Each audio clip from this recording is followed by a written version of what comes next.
Have you ever looked around your house and said, oh my goodness, it looks like a bomb has gone off in here. What are we going to do?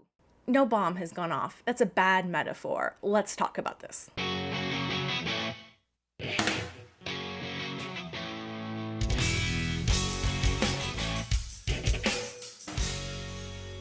Hi, I'm Mystie Winckler, and you have found Simply Convivial.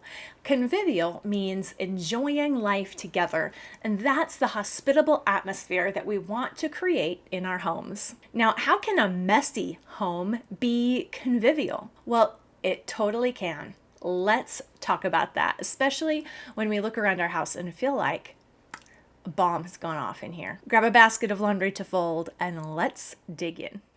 Have you ever said, it looks like a bomb went off in here? I mean, what mom hasn't had that thought some days as she surveys her domain? Heaped up laundry baskets sit on the couch alongside stacks of folded towels. Craft supplies are strewn on the table along with paper bits everywhere. Lunch dishes in the sink and evidence on the floor that children have eaten. Books and papers perch on almost every horizontal surface. We take it all in and we evaluate.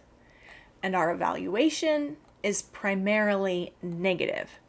There is so much to do. All these problem areas will just be back tomorrow. No one picks up after himself around here. I can't deal with this thankless work anymore. Is that what you find yourself thinking? Whenever we take in the facts of our surroundings, we never see just the facts. We're always inevitably adding a layer of interpretation, of narrative, of story to what we see. That interpretation, in turn, tunes our attention to take in more of the information that fits the story we're telling, while ignoring the information that doesn't fit. Let's look at that aftermath after a full day again, this time with a cheerful heart and an optimistic vision. We take it all in and evaluate. Isn't it incredible that I can fit 3 loads of laundry into my day around the edges of everything else? I can have the kids help me put away all of those things after dinner. I'm so glad we got our school done today and that the kids were able to fix themselves lunch. The kids are so creative and such good sports about helping put together those signs for the church event coming up. We get so much done in our house. Next, I'll pull this ship back together so we can keep going tomorrow.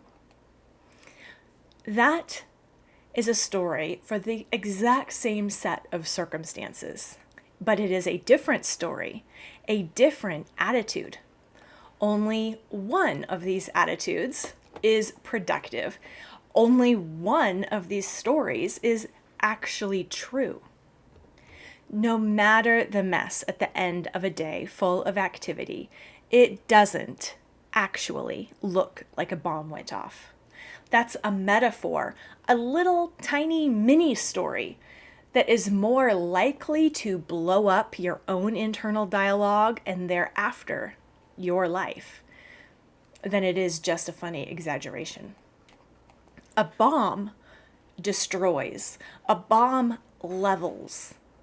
The laundry you did, the food your children ate, the work you did all day with various supplies that are still out is not rubble in the wake of destruction.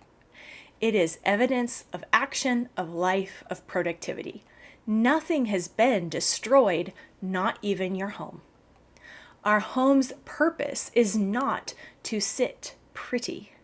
It is not to be a testimony to our good taste. The goal of our housework is not even that the house is clean. Yes, that's right. The goal of our housework is not even that the house be clean. When we start thinking of our goal, our mission, as keeping a clean house, then all the living that happens in our house appears to be thwarting our mission. But that's exactly backwards. We clean so that life is facilitated and welcomed.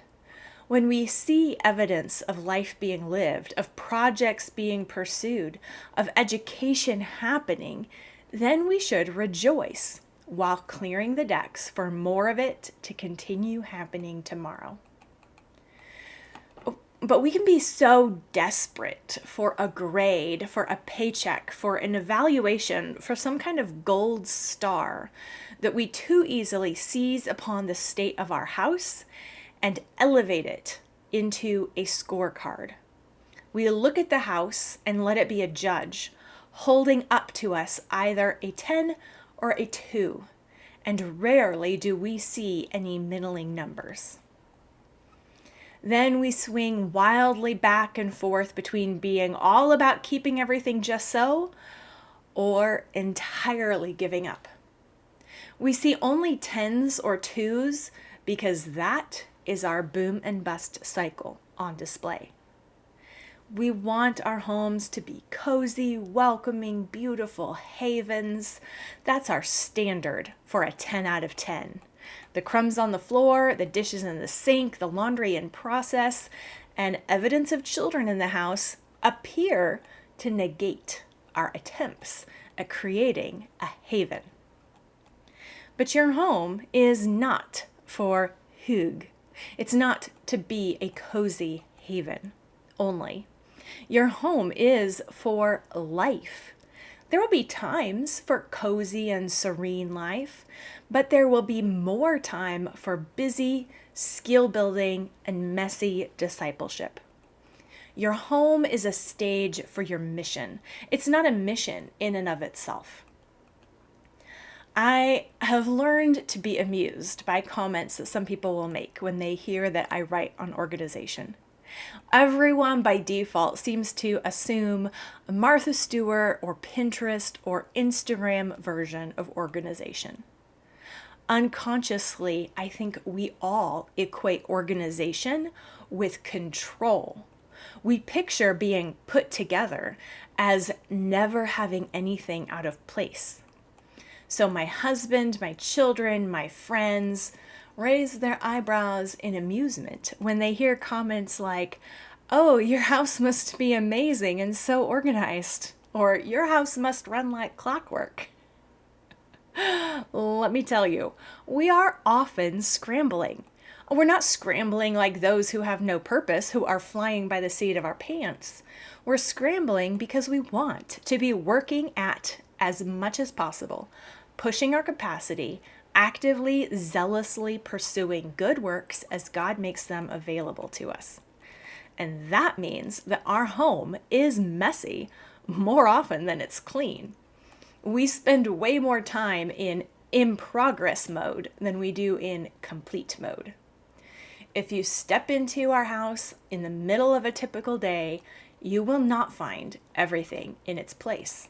And I'm okay with that because my mission isn't to have an organized house.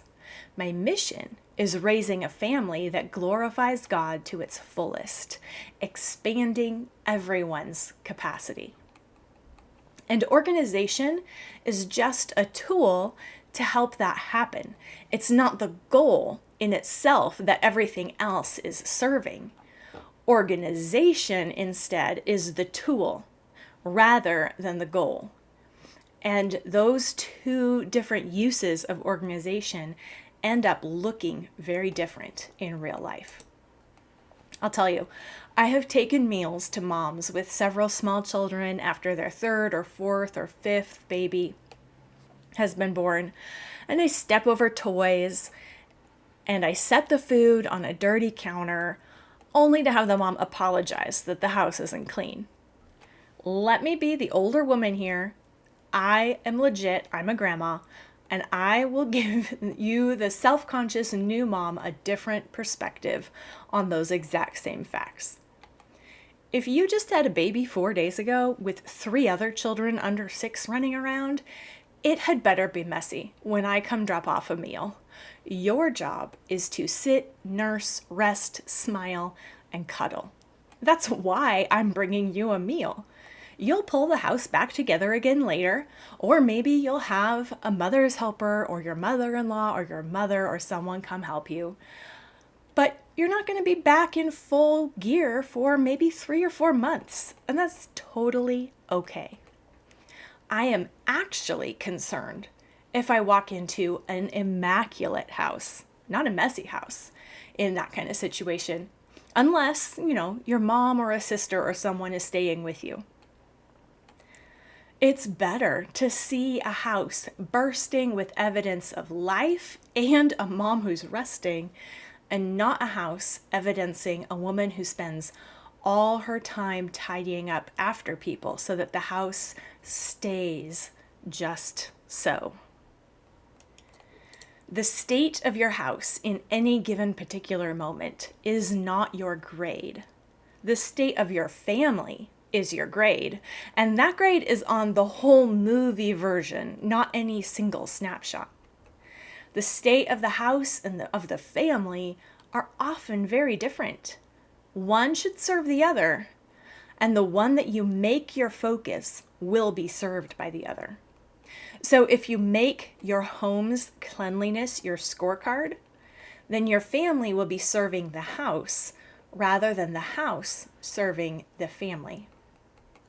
However, if you are truly devoted to your family, you will manage your home toward that end.